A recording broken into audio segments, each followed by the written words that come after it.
कोई बिरला ही मां होती जो ऐसा उपदेश देती। जब बालक हुआ मदालशाह जी के, और वो थोड़ा विवेक, छोटी सी बात में जैसे रो देना, तो उन्होंने कहा क्यों रोता है रे? शुद्धो सिरे तात नतेस्ति नामो, बहुत सुंदर।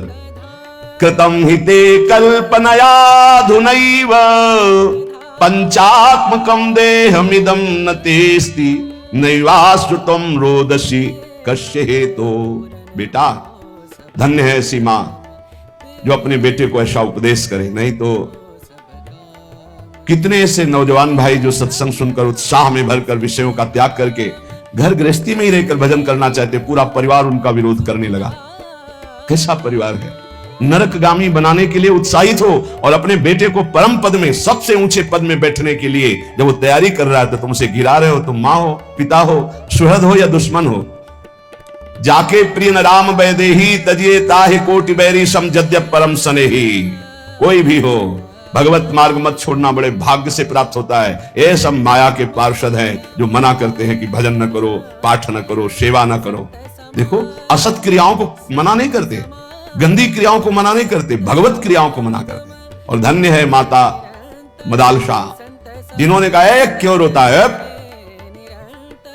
तू शुद्धो सिरे तात नतेस्ति नाम। बेटा तू शुद्ध आत्मा है, तेरा ये कोई नाम नहीं है, शरीर का नाम है। तू कल्पित नाम से युक्त पुकारा जा रहा है, तेरा नाम नहीं है। तेरा ये शरीर नहीं है, ये शरीर पंचभूतों का ढांचा है, तू शरीर नहीं है। ना ये तेरा है ना तू इसका है।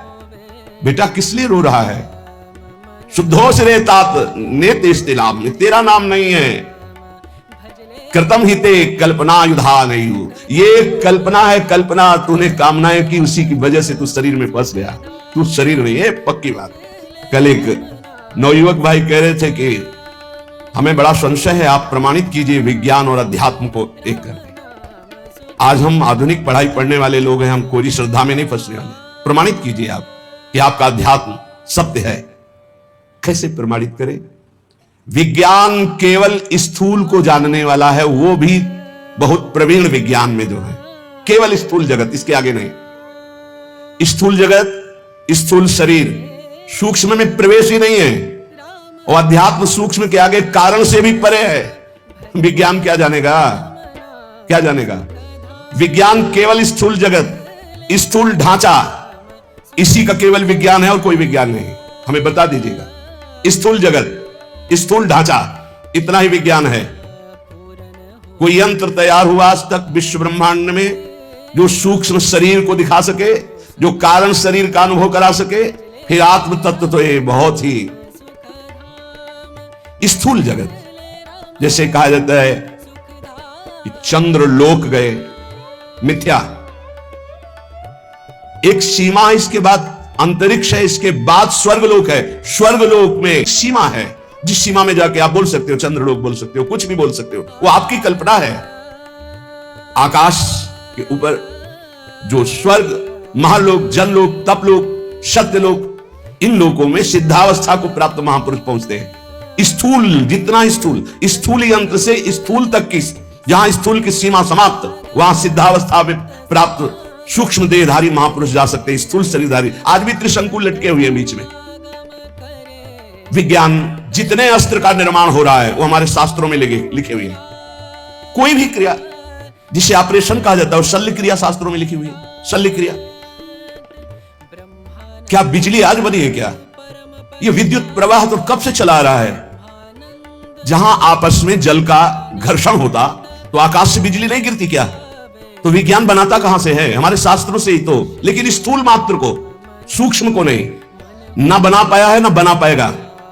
अरे बोले विज्ञान ने हवाई जहाज बना दिए, तो पेट्रोल वाले बनाए ना, डीजल पेट्रोल, ये पढ़ते होंगे ना। ऐसे विमानों का ब्रह्म ऋषियों ने निर्माण किया जिसमें न ड्राइवर की जरूरत है ना पेट्रोल डीजल की जरूरत है। ए पुष्पक चलो अयोध्या, चल गए।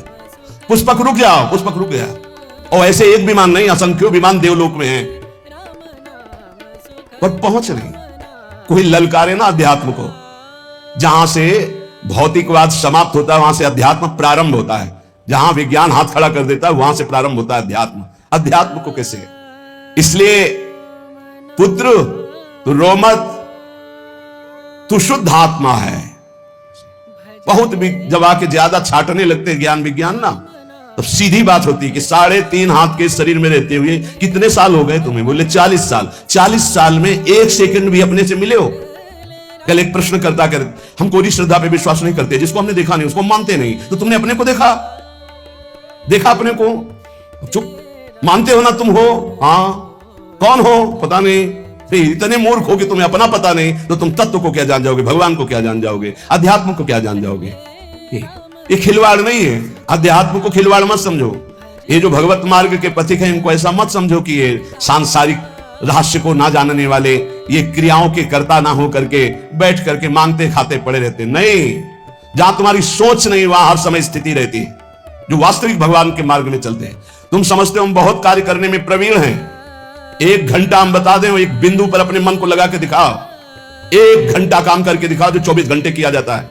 जो संत महात्मा 24 घंटे कार्य करते हैं, तुम 1 घंटा करके दिखाओ। क्या सर्वस्व भूल करके, देह भाव को भी भूलकर एकमात्र सच्चिदानंद में हाहाकार मचा देगा। मन हाहाकार मचा देगा। हाँ, इसे लगा सकते हो 1 घंटा टीवी चला के हाथ में माला लेके। 1 घंटा देह भाव का विस्मरण करके परमात्मा तत्व में स्थित होना मजाक समझा जाता है, अध्यात्म को अभी समझा नहीं। शुद्धो सिरे तात न तेस्ते नाम। जो पहले भी था वही मध्य में था, वही अब है, वही रहेगा। देह है न देह का नाम तेरा है, किसके लिए रो रहा है? धन्य है माता ऐसी जो अपने पुत्र को शुद्ध ब्रह्म ज्ञान का उपदेश दिया। नवा भवान रोदिति वही स्वजन्मा, शब्दो यमासाद्य महिष सुनु, विकल्प माना विविधा गुणास्ते, गुणाश्च बहुता सकलेन्द्रियेषु। तू समझ, ये रोना भी क्रिया तेरे में नहीं हो रही। तू आनंद स्वरूप है, तेरे में रोना कभी हो ही नहीं सकता। राजकुमार, ये तेरे शरीर का संबोधन किया जा रहा है, तेरा नहीं। ये इंद्रिया तेरी नहीं, तू इंद्रियों का नहीं, तो शुद्ध बुद्ध आत्मा है। तेरे में ना गुण है ना अवगुण, तो गुण और अवगुण दोनों से अतीत सच्चिदानंद स्वरूप है।